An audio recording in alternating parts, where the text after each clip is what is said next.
I think the Me Too phenomenon is much larger in Sweden than in any other country. I mean, it's dominated the media for 1 month now, and like every profession has a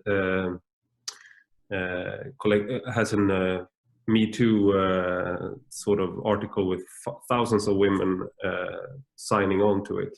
So the teachers and the lawyers and the doctors. So, but one thing is interesting about this is how the men are handling it, because there are a lot of men writing that I, as a man, have a responsibility for this happening. I, as a man, as a male, am responsible and I'm guilty.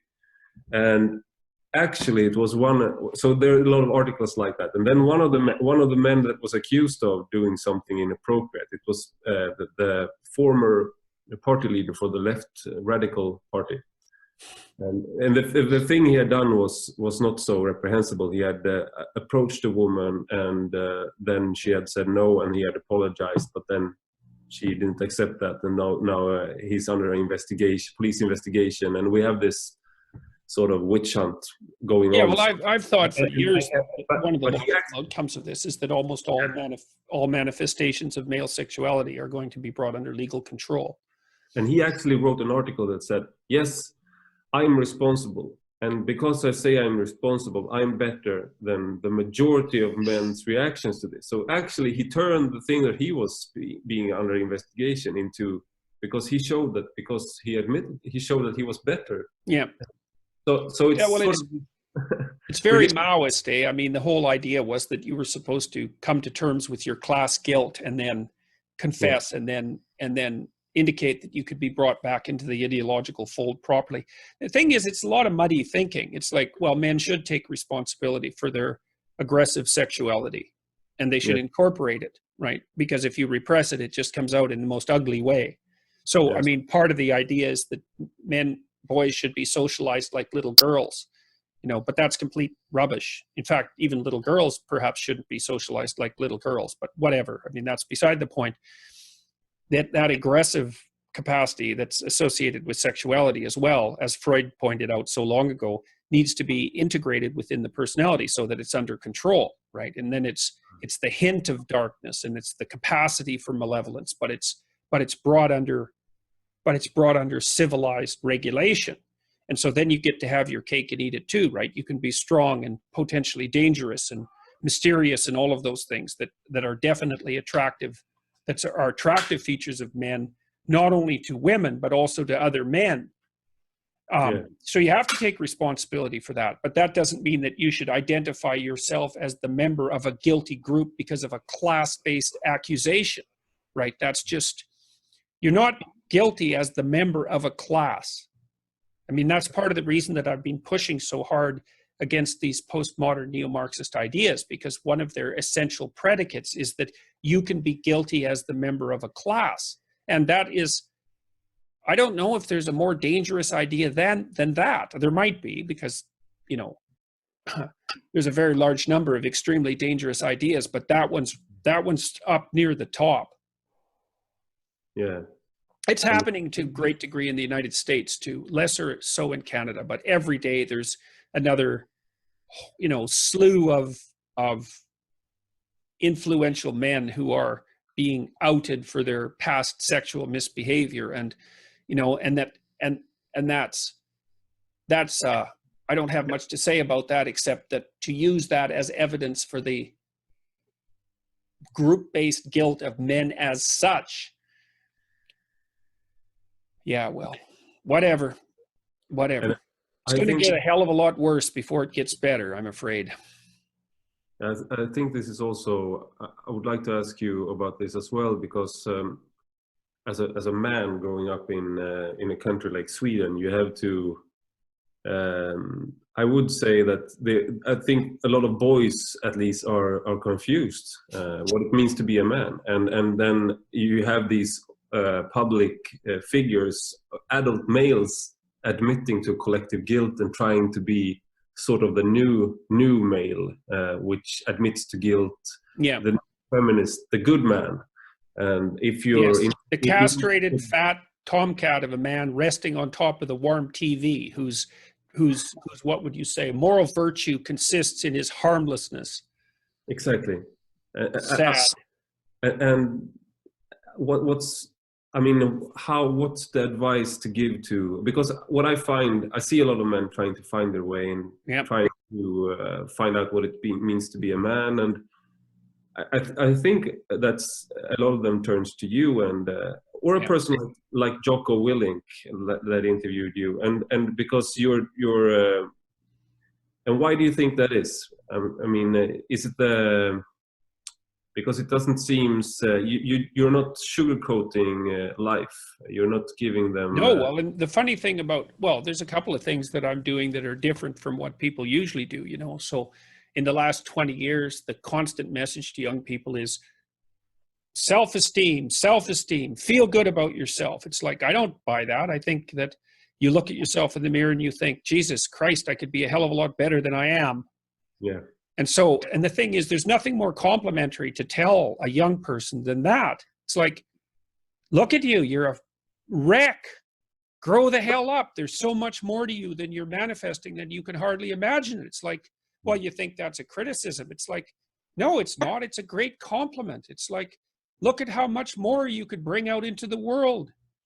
Yeah. Get your aggression under control. Strengthen yourself. Like, take on some responsibility. See if you have enough bloody courage to tell the truth. Put your life together. Stop whining. And the men eat that up because no one's ever told them that, which just breaks my heart. Yeah. It's so bad. And, you know, the boys are pulling out of everything. They're pulling out of university. They're pulling out of life. They're pulling out of marriage. Yeah. And because of that, they're more awkward and unsophisticated than they would otherwise be, and much more prone to make sexual errors, some of which are, you know, predatory malevolence in the small proportion of cases. But it's another one of those situations, you know, like, imagine that 1 in 100 men are sexual predators. Yeah. Probably, maybe it's 1 in 50, but let's go with 1 in 100. Well, that small proportion commit all of the sexual predation. Like, if you look at criminals, it's a Pareto distribution again. 5% of the criminals produce something like, well, the overwhelming majority of the crimes, right? It's a small coterie of specialized people who are responsible for all the criminality. Lots of people are in prison because they did one heinous thing, you know, like they got enraged or drunk and did something violent. But there's the serial criminal types, and they're the ones that are, they like, we had one guy in Toronto, for example, who ran a bike theft ring, and they finally nailed him. And like, there weren't any bikes stolen in Toronto after that. It was just him and his little coterie of, you know, organized bike thieves. And these guys that are being outed, these serial predators, they are responsible. Like, one predatory guy can prey on, who knows, 500 females, 1,000 females in a lifetime, you know? So it almost seems like, I mean, this is a lot of guys. I was one of these guys who sort of turned away from society for a while, like into computer games and like this slacker identity, which is sort of, I guess it's always been there. Like, you turn to like away from all responsibilities and you go to the dream world. But the opportunities to do this is so much larger now. Well, it's the Lost Boys, like in Peter Pan, right? They're in Neverland and they never grow up. And Peter Pan is their leader. That's the story. And it's not surprising, because it's easier to occupy yourself trivially than it is to do something difficult. So, like, there's a big tendency in that direction to begin with, because it's easier to do nothing than to take responsibility. It's easier to play games than to plan for the future. It's easier to be resentful and angry than it is to be, you know, to shoulder your vulnerability properly. And then when you add on to that, the idea that if you go out into the world and try to strive forward, that you're nothing but a predatory patriarch, then, well, it's just the icing on the cake. You know, I had a friend who was like that. He pulled back from the world, and because he believed that active masculinity was a pathological force, and he poisoned himself terribly because of that, and he committed suicide when he was 40. He hooked an exhaust, a hose onto his exhaust pipe and gassed himself up in the mountains in Alberta. And that was the logical consequence of his self-hatred. It's like, well, if you're so pathological, why don't you just do yourself in? And hiding like that isn't, it's not, that's obviously not the full-fledged manifestation of that, but it's, believe me, it's on the road. So yeah, I've been talking to all these young guys. They come to my biblical lectures, for example, and the message is always the same. It's like, stand the hell up, get the hell out there in the world, take local responsibility, put yourself together, because there's nothing more dangerous than a weak man. And the problem is that we're encouraging men to be weak because we have this pathological idea that strength and tyranny are the same thing. And that's that animus I was talking about earlier. The women, it's not only women, but the feminist types, let's say, who insist upon the pathology of the patriarchy, cannot distinguish between competence and power. Yeah. They see everything because they have this vague and undifferentiated sense of masculinity. They see everything that is associated with authority as equivalent to tyranny, failing to understand completely that authority in a properly functioning society is based on competence. They don't believe in competence anyways. That's part of the whole postmodern. Yeah, that's just a construct to keep power. Yeah, exactly. Well, everything's about power for the bloody postmodernists. And that also excuses their use of power.